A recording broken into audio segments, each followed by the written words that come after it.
Shalom, selamat siang Bapak. Terima kasih atas waktu dan kesempatan yang diberikan kepada saya. Pada saat ini saya akan menjelaskan hasil review ketujuh saya.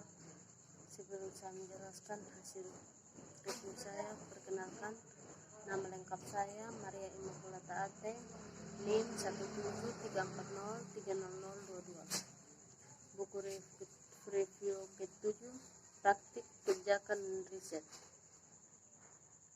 Bagian 1, perubahan sikap dan pekerjaan sosial. Peran 1, pengantar kesehatan dan pekerjaan sosial. Jana C. Haiman dan Linda Witrian sepanjang sejarah pekerjaan sosial telah memainkan peran penting dalam perubahan perawatan kesehatan.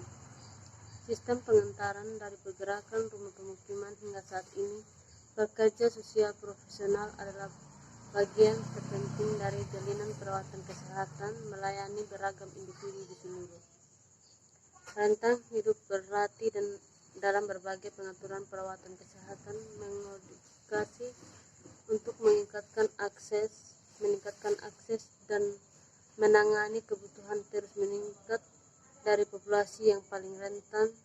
Bab ini menyoroti riwayat kesehatan dan pekerjaan sosial, termasuk peran pekerja sosial saat bekerja. Dengan populasi yang beragam, ini menggarisbawahi kontribusi unik dibuat pekerja sosial dan tantangan mereka hadapi dalam praktik kebijakan dan penelitian. Selama dekade terakhir, sistem perawatan kesehatan di Amerika Serikat telah berjalan perubahan substansial, seringkali didorong oleh kebutuhan untuk meningkatkan kualitas perawatan, mengandung eskalasi biaya, meningkatkan akses, dan meningkatkan hasil perawatan kesehatan. Perbandingan belanja perawatan kesehatan lintas nasional menunjukkan bahwa Amerika Serikat masih melebihi negara lain, membelanjakan 17,8% dari domestik bruto, layanan medikal dan medikal, undang-undang perlindungan pasien, dan perawatan terjangkau. 2010 telah dijelaskan sebagai undang-undang perawatan kesehatan paling penting yang diberlakukan di Amerika Serikat sejak penciptaan dari medikal dan medikal pada tahun 1965. Dalam laporan ini, Amerika Serikat menduduki peringkat terakhir atau hampir terakhir dalam dimensi akses, efisiensi dalam kesetaraan, dan peningkatan kelima dalam kualitas perawatan. Meskipun pengeluaran perawatan kesehatan lebih tinggi bila dibandingkan dengan negara lain secara global, Amerika Serikat tertinggal dalam indikator perawatan kesehatan kritis. Pada tahun 2014, angka harapan hidup adalah diperkirakan 78,8 tahun saat lahir untuk Amerika Serikat, peringkat ke-43 dibandingkan dengan lainnya. Perbedaan harapan hidup menuntut ras dan kelompok etnis, pencapaian pendidikan. Ukuran kesehatan lainnya adalah beban penyakit yang menyesuaikan dengan tahun hilangnya nyawa akibat kematian dini dan tahun-tahun hidup produktif hilang karena kesehatan yang buruk atau kecacatan. Penyakit beban turun 16% antara tahun 1990 dan 2015. Namun, tingkat beban penyakit di Amerika Serikat negara masih 25% lebih tinggi dari rata-rata negara sebanding. Meskipun pengeluaran perawat kesehatan di Amerika Serikat tinggi, pengeluaran untuk layanan sosial menjadi memenuhi kebutuhan penduduk yang semakin rendah. Menemukan bahwa sebagai sebuah negara, Amerika Serikat membelanjakan kurang dari 10% dari PDB-nya untuk sosial, layanan. Ini termasuk tunjangan pensiun, disabilitas, perumahan yang mendukung, dan program ketenagakerjaan. Namun jika seorang mengambil pendekatan holistik untuk perawatan, Latar belakang perspektif sejarah. Persimpangan pekerjaan sosial dan kesehatan dapat ditelusuri kembali ke masa miskin hukum 1601 dan Amerika kolonial. Nyatanya, Almshouse pertama kali dibangun menjadi rumah individu yang miskin, cacat, atau tidak memiliki keluarga untuk merawat mereka. Satu dari Almshouse pertama didirikan Boston pada pertengahan 1940-an. Pada 1713, William Penn mendirikan rumah makan dekat Philadelphia untuk melayani produk kue di New York. Keterlibatan dalam kesehatan masyarakat juga terus berkembang. Pada tahun 1960-an, tahun 1980-an membentuk kesehatan masyarakat secara nasional, mendapat sindrom defisiensi imun pertama kali didokumentasikan pada tahun 1986 melalui karya pemimpin dari aktivis termasuk Jonathan Mann, direktur pertama program AIDS Global di WHO.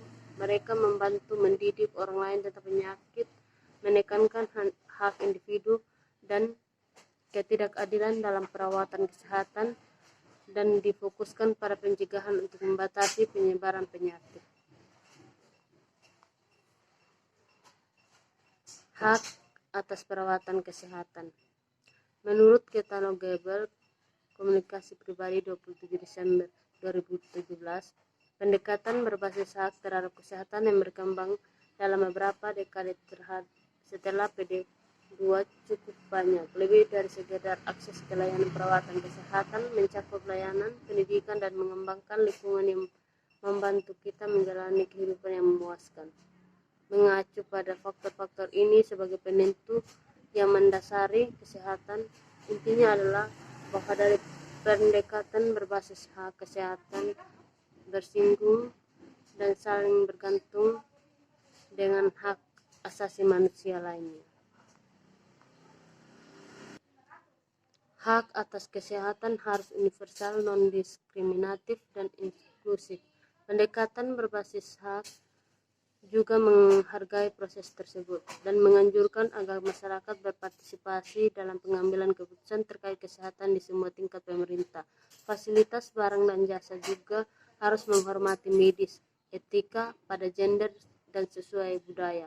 Dengan kata lain, seharusnya begitu dapat diterima secara medis dan budaya serta dapat diakses oleh semua. Pendekatan berbasis hak dalam banyak hal mirip dengan pendekatan pekerjaan sosial, karena pada dasarnya keduanya pendekatan adalah menghormati martabat dan nilai semua individu.